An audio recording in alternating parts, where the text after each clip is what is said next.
this morning because I'm making a pot of white rice. I made some pinto beans in a crock pot and they taste so damn good, but I can't eat my beans without some rice.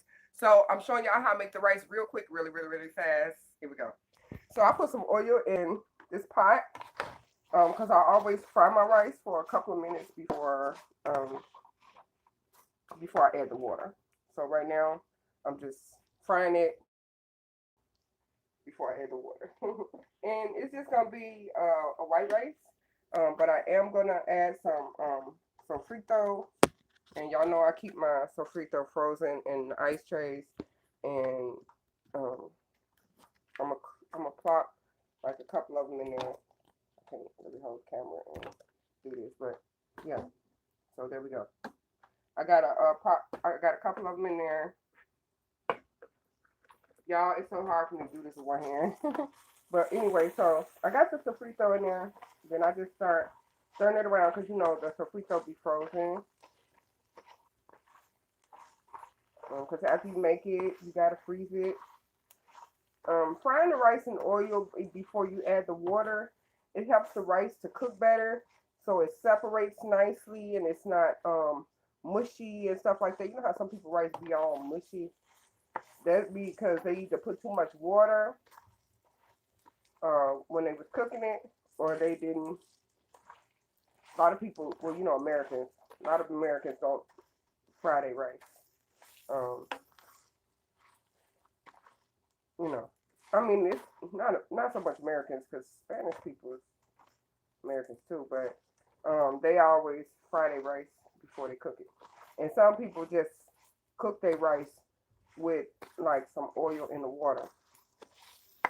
But yeah, so I just added the sofrito, as you can see, one, two sofritos, and it just gives the rice a really good flavor, even when you having like white rice. Okay, and then I add some water. Okay,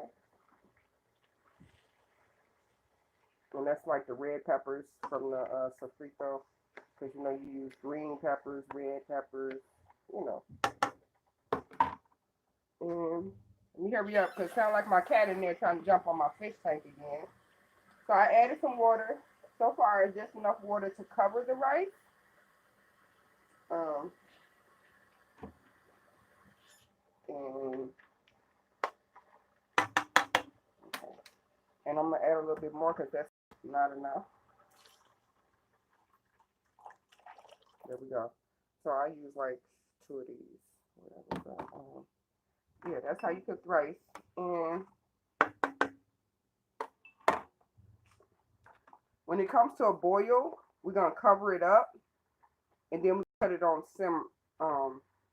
simmer or all the way off, and just let it steam cook itself the rest of the way. And that's how you do that. So, good morning, everybody.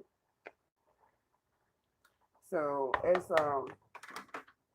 I get closer to it, to where I get ready to cut it off, I'm gonna show you how I do that and how much water is in it when I cut it off, and what you have to do to let it cook the rest of the way. Right now, my fire is on like a medium high. Once this starts boiling, though, um, I let it boil for about 4 or 5 minutes, and then I cover it up with a nice fitting top, and then I cut it off and let it steam cook the rest of the way. So right now we just waiting for it to come to a boil, okay? And we're just gonna let that. Don't worry about your little red peppers and stuff. That stuff all good. But we just gonna let that come to a boil. When it comes to a boil, we let it boil for like about 4 or 5 minutes. A lot of people make a mistake when they cook their rice because they put too much rice. I mean, not too much rice, but too much water in the rice. Um, that's why I always fry it first, and then I add my water after I fried it for a couple of minutes, and then once it started boiling, I let it boil for about 4 or 5 minutes, and then after that, I cut it off and I put the top back on it. Oh, this was my sweet potato crunch. Uh, Sweet potato pie is so freaking good. See, the top I had put sweet milk on it and then put it in the freezer. And it got this like little the crunchy little layer. So good. But yeah, y'all, this video was about rice. So let's focus. So I'm just waiting for the rice to boil, and then I'll show y'all what the next step is. All right, bye.